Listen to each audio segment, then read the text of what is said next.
জীবন তো শেষ, এখন তো ভালো লাগে। সমস্ত ভাইরা এবং যারা দেশের জন্য এবং স্বৈরাচার হাসিনাকে দেশ থেকে তাড়ানোর জন্য যারা রক্ত দিছে এবং তাদের আত্মার মাগফিরাত কামনা করি।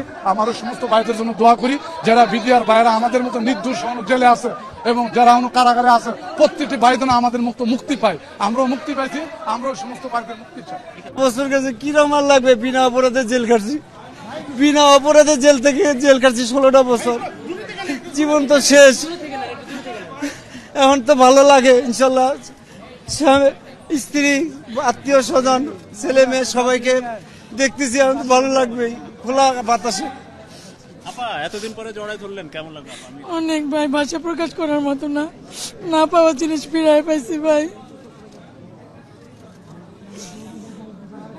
আমরা দেখছি যে বাচ্চা কাচ্চা সহ অনেকে এসছেন বা জড়িয়ে ধরছেন অনেকদিন পরে কেউ তার স্ত্রীকে জড়িয়ে ধরছেন, সন্তানকে জড়িয়ে ধরছেন।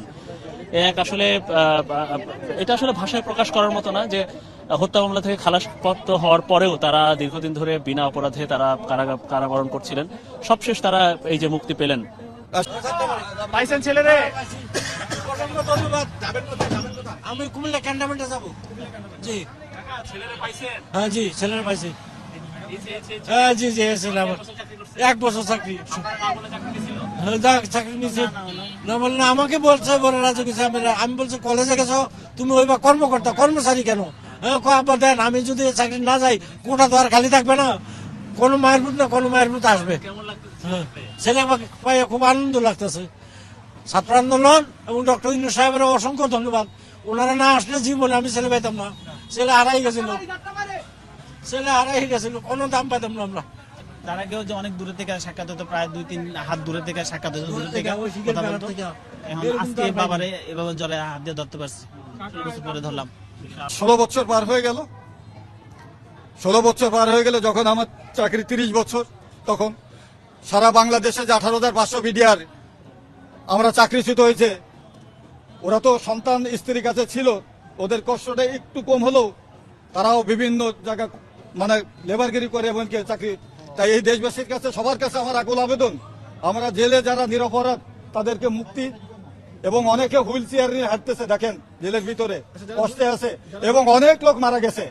তা আমি সবার কাছে এটাই বলবো, দেশবাসীর কাছে, আমরা যাতে হারানো সম্মানটা ফিরে পাই। তাহলে আমার বয়স 65, যে কদিন বেঁচে থাকবো গর্বের সাথে বলতে পারবো যে আমি নিরপরাধ ছিলাম। 23 বছর 6 মাস চাকরি করেছি। 17 বছর, 16 বছর না, এটা হলো আপনার বিস্ফোরক মামলা, খালাস পা জামিন পেয়েছে আর কি। কারাগার তো কারাগার, এখানে পরিবেশের কথা কেউ, কারাগার তো কারাগার, এখানে যতই ভালো থাকেন এবং যত আরামে থাকেন, এখানে কোনো শান্তি নেই। শান্তি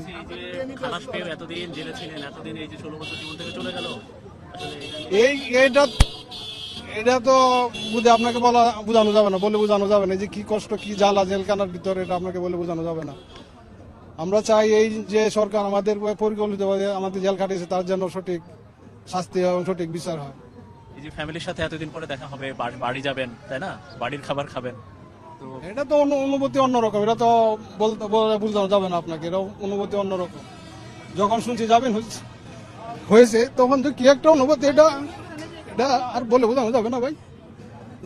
এই মামলা তো কোনো তদন্তকারী কর্মকর্তা নাই, কোনো আয়ু নাই এই মামলা, এটা তো একটা শুধু পরিকল্পিত একটা মামলা দিয়েছে। এই মামলার কোনো আয়ু নাই, ষড়যন্ত্র মামলা, সম্পূর্ণ এটা ষড়যন্ত্র মামলা। এটা কোনো তদন্তকারী কর্মকর্তা থাকে, আমরা শাস্তি চাই। আমাকে বিনা বিচারে রাখছে, আমি সম্পূর্ণ নির্দোষ ছিলাম। হয়তো 2013 সালে আমাকে নির্দোষ প্রমাণিত করে জজ কোর্টে একটি মামলা রায় দিয়েছে। আমি বিস্ফোরক মামলার জন্য আমি এই কয়েকদিন কারাগারে ছিলাম। চাকরির বিষয়ে কি বলবেন? চাকরির বিষয়ে আমি চাইবো, আমি যেহেতু নির্দোষ ছিলাম, আমি আমার চাকরি পুনরায় ফেরত চাই। আমি তৎকালীন 13 রাইফেল ব্যাটালিয়নে চাকরিতে ছিলাম। পরে আমার এই ঘটনাটা ঘটে, অনাকাঙ্ক্ষিতভাবে আমার জেল আসতে হয়। 13 ব্যাটালিয়ন ছিল, 13 ব্যাটালিয়ন পিলখানায়। আমি 16 বছর হয়েছে, আমার মাসের 22 তারিখ হইলে 16 বছর হবে জেলে। জি, আর কি বলবো, আল্লাহ তাআলা আসলে যার কপালে যেভাবে রাখে, আমার হয়তো বা ভাগ্যে ছিল, এই জন্য হয়তো বা ছিলাম।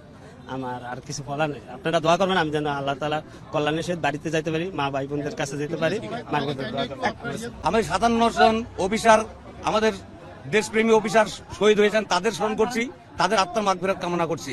তাদের পরিবারের সাথে আমি সমমর্মিতা জানাচ্ছি। আমি আশা করি যারা এই ঘটনার সাথে জড়িত তাদের দৃষ্টান্তমূলক সাজা হবে, আর যারা জড়িত না, যারা নির্দোষ, তাদেরকে যেন সরকার আপনার মিডিয়া ভাইদের মাধ্যমে জানিয়ে দেওয়া হয়, যেন সরকার যেন তাদেরকে। আমি 16টা বছর এই জেলের ভিতরে থাকা একটা, আমি আসলে আমার 3 মাসের আমার সন্তানকে রেখে আমি নির্ভয়ে আমি জেলে এসেছিলাম, যে আমি কিছু অপরাধ করি নাই, নির্ভয়ে এসেছিলাম, কোনো অপরাধ করি নাই।